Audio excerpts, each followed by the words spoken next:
Praise the lord. మన ప్రభువైన యేసు క్రీస్తు వారి పేరిట మీ అందరికీ శుభాలు, వందనాలు. రండి, నేటికాల వాక్యాన్ని ధ్యానం చేసుకుందాం. కీర్తనల గ్రంథం 18వ అధ్యాయం 19వ వచనం.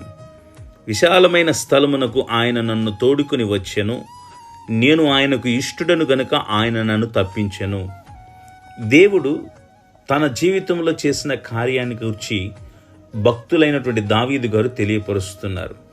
ఇరుకులో ఉండి మొరపెట్టాను, శ్రమలో, దుఃఖములో, వేదనలో, కన్నీటి సంద్రంలో కొట్టుమిట్టాడుతూ పారిపోతున్న పరిస్థితులు, ప్రాణం తీయాలని, సంహరించాలని చూస్తున్న శత్రువుల చేతిలో నుంచి తప్పించమని దేవునిని వేడుకున్నప్పుడు, నా బలము, నా కోట, నా శైలము నీవే అని ఎప్పుడైతే దావీదు గారు ప్రభువుని రక్షించమని అడిగారో, ఆ ఇరుకైన స్థితిలో నుంచి దేవుడు దావీదు గారిని విశాలమైన స్థలమునకు తోడుకొని వచ్చాడు.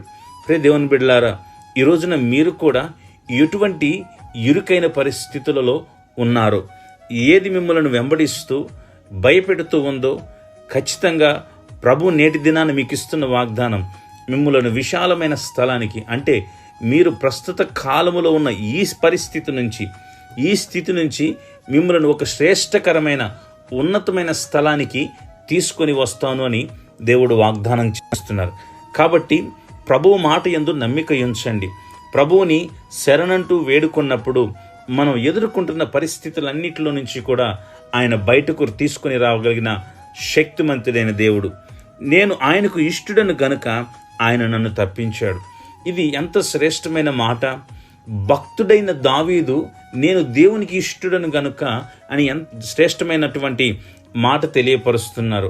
మనము కూడా విశాల స్థలమునకు తోడుకొని రాబడాలి అన్నా, మనము ఎదుర్కొంటున్న పరిస్థితులన్నిటి నుంచి తప్పింపబడాలి అన్నా, మనము దేవునికి ఇష్టంగా బ్రతకాలి. ఈ రోజున మనుషులకు ఇష్టంగా బ్రతకాలని, అధికారులకు ఇష్టంగా బ్రతకాలని మీరు ఏవేవో ప్రయత్నాలు చేస్తూ ఉన్నారు. అయితే మొదట మనము దేవునికి ఇష్టంగా బ్రతకటానికి ఇష్టపడండి. దేవునికి యోగ్యమైన జీవితం, దేవుడు కోరుకుంటున్నటువంటి పరిశుద్ధమైన జీవితం, దేవుడు కనిపెట్టేటువంటి ఆధ్యాత్మికమైనటువంటి జీవితం మీరు కలిగి ఉండి దేవునికి ఇష్టంగా బ్రతకండి. నరులకు ఇష్టంగా బ్రతకతే వారి మెప్పు, వారి ఘనత మనం ఎలాగైతే పొందుకుంటామో, దేవునికి ఇష్టంగా బ్రతకగలిగినట్లయితే దేవుని మెప్పు కూడా మనం పొందుకుంటాం, దేవుని యొక్క ఆశీర్వాదాలు కూడా మనం పొందుకొనగలుగుతాం. అందుకని దావీదు గారు నేను దేవునికి ఇష్టుడను, నేను ప్రజలకు ఇష్టుడనా కాదా అన్నది కాదు, కానీ నేను దేవునికి ఇష్టుడను అని శ్రేష్టమైన మాట ఎంత ధైర్యంగా చెప్పారు. ఈ రోజున మీరు దేవునికి ఇష్టంగా బ్రతకగలుగుతున్నారా? ప్రభువు మీకు అనుగ్రహించిన రక్షణలో నిలబడగలుగుతున్నారా? దేవుడు మీకు అనుగ్రహించిన శ్రేష్టమైన జీవితాన్ని దేవునికి ఇష్టంగా బ్రతుకుతూ అనుభవించగలుగుతున్నారా? నీ శరీర ఇచ్ఛలు నెరవేర్చుకోవడానికి, నీ సొంత ప్రయత్నాల ద్వారా నువ్వు ఏదో సాధించాలని, నీ కోరికలను, నీ యొక్క ఆశలను తీర్చుకోవడానికి నీ కొరకు నువ్వు బ్రతకటం కాదు. ఒక్కసారి దేవునికి ఇష్టంగా బ్రతకటానికి ఇష్టపడండి. మరలండి దేవుని వైపుకి, మీ మనస్సులు దేవుని వైపు త్రిప్పండి. ప్రార్థనలోను, విధేయతలోను, యథార్థతలోను దేవునికి ఇష్టంగా బ్రతికినట్లయితే దేవుడు నిన్ను తప్పిస్తాడు. ఎలాంటి పరిస్థితి నుంచైనా తప్పిస్తాడు. ఎందరి జనమ మధ్య నుంచైనా తప్పిస్తాడు. ఎలాంటి ఉన్నతమైనటువంటి గొప్ప అపాయ పరిస్థితుల్లో నుంచి కూడా దేవుడు నిన్ను తప్పిస్తాడు.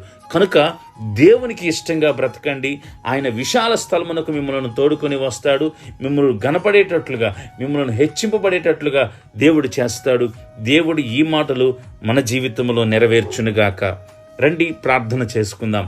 ప్రేమ కలిగిన మా తండ్రి, దయగల ప్రభు, నీ పరిశుద్ధ పాదాలకు వందనాలు అయా. విశాల స్థలమునకు మమ్మల్ని తోడుకొని రాగలిగిన సమర్థుడవు.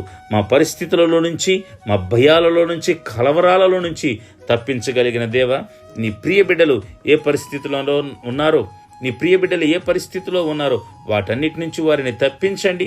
నీ కృపను, క్షేమాన్ని వారికి తోడుగా ఉంచి బలపరచమని యేసు క్రీస్తు వారి పేరిట ప్రార్థిస్తున్నాము మా తండ్రి. ఆమెన్. దేవుడు మిమ్మల్ని దీవించునుగాక.